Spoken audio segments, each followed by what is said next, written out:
એક દીકરાની વાત કરું થોડી દીકરા કે માં ગુજરાતમાં ભટકી ભટકી થાક્યો માં મારી મમ્મી વર્ષોથી વિદેશ અમેરિકામાં છે દીકરા માં મારી મમ્મી જોડે સાહેબ રસ્તો કર્યા માં ત્યારે તને ઓળખતો નહોતો ત્યારે ઘણું રખડીશું ઘણું ફરીશું 10 વર્ષથી વિઝા પ્રયત્ન કરું છું વિઝા મળતા નથી માં પણ તું રસ્તો બતાય આનું કારણ શોધી હાલ માં માતા બોલી તારા ઘરમાં સદી માતાનો દુઃખ છે દીકરા માં શું કરવું જોઈએ સદીને બિહાર છે દીકરા માં મારી મમ્મી તો વિદેશ અને હું તો એક જ છું અહીંયા તો ભલી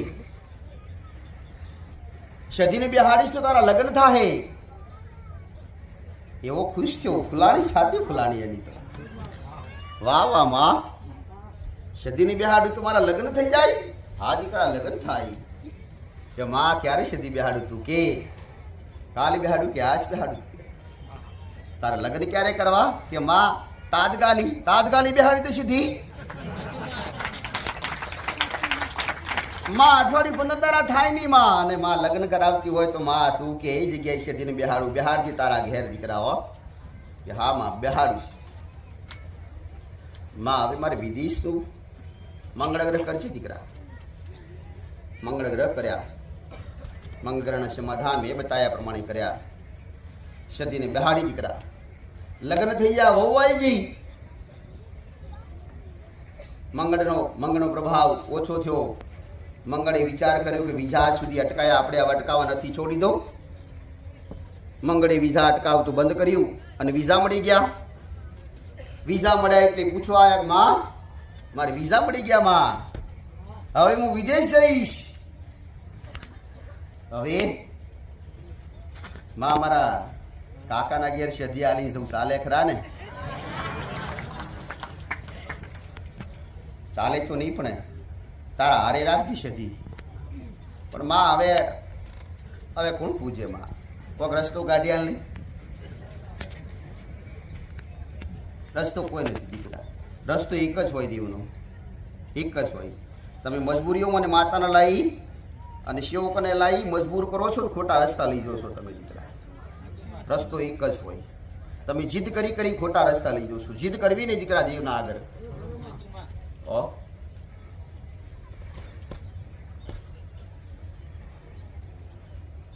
વિચાર કર્યો કે માં કોઈ રસ્તો નહીં બતાવે અને મારે તો વિઝા થઈ ગયા હવે મારે તો વિદેશ જવાનું થયું અને હવે જા બીજા ભુવા કોઈ સેવકને પૂછ્યું કોઈ સેવક એવું કીધું કે લેડ તને ભૂવો બતાવું બધા સેવકના મન હરખા નથી હો ભાઈ કદાચ કોઈ સેવકને મેં ઠપકો કર્યો છે ને એને માઠું લાગ્યું છે ને એ વ્યક્તિ આવા ચાળા કરશે દીકરા કોઈ સેવકની વાત માનવી નહીં એટલે કાયમ પૂછું ચોખ્ખું જ્ઞાન અને ચોખ્ખું પાણી પીવું હોય ને તો ડાયરેક્ટ મારા હાથ ને મારા મોઢે લે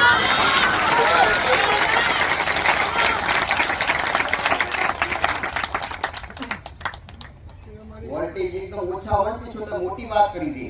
સેવક આવ કરે હોવા પહા લઈશું હોવાએ વિચાર કર્યો કોને બેહાડ્યા કે ઠબુની માએ બેહાડી આલ્યા શું ફાયદા થયા કે લગ્ન થઈ ગયા 10 વર્ષથી થતા નતા મંગળ ગ્રહ પછી વિદેશ જવાના વિઝા મળી ગયા પણ ભુવાજી હવે મને સદી પૂજવી નથી શું કરું તો ભુવાજી કીધું જા સાબરમતી નદી નજીક પધરાઈ જય સદી જંત્ર વગાડતી નદી મોન જા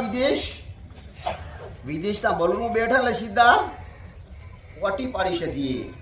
અને એવી સદી ઓટી પાડી તો વિદેશની જગ્યાએ દિલ્હી ઉતારી મેલ્યો હવે દિલ્હી ઉતરી ગયા પાછા પૈસાના ખર્ચા સદીએ વિચાર કર્યું કે આને ખાલી તો કરવો પડશે પાછા વિઝા એવા મેળવ્યા જવાનું હતું અમેરિકા ને પહોંચી ગયા કેનેડા કે મારે તો કેનેડા જવું નથી દીકરા જા સદીએ વિચાર કર્યો હવે મમ્મીને ભેડા તો ના થવા દઉં મને માતા નાખી દીધી સદીને પાછા થોડા ઘણા થયા સદીએ વિચાર કર્યો કે હવે આની મા જોડી ભેગા ના સીધા જા હરિયા પાસે દીકરા. ઓ હવે કોણ છોડાવે? હવે ધીરે ધીરે મમ્મીને ખબર પડી કે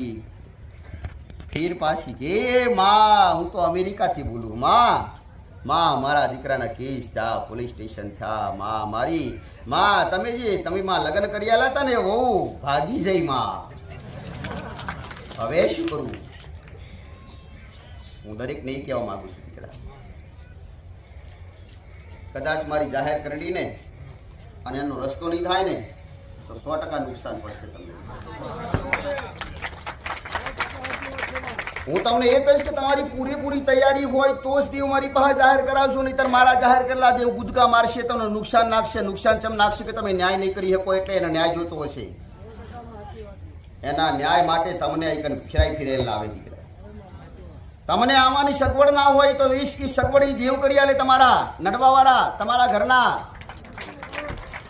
તમને આવવાની ઈચ્છા ના થતી હોય, ઘણી વાર ઈચ્છા પલટી જાય પાછી ઈચ્છા કરાવે. તમારી મજબૂરી ગમે તેવી હોય તો મજબૂરી દૂર કરીને તમને અહીં આટલે સુધી પહોંચાડે. પણ તમે પાછા આવીને માગો, માં મારું આ દુઃખ મટાડજો. અરે મૂર્ખાઓ, તમારી માનું દુઃખ મટાડો, તમારી માં તમારા દુઃખ મટાડશે દીકરા. હાલ આટલું કહીશ દીકરાઓ બધાયના.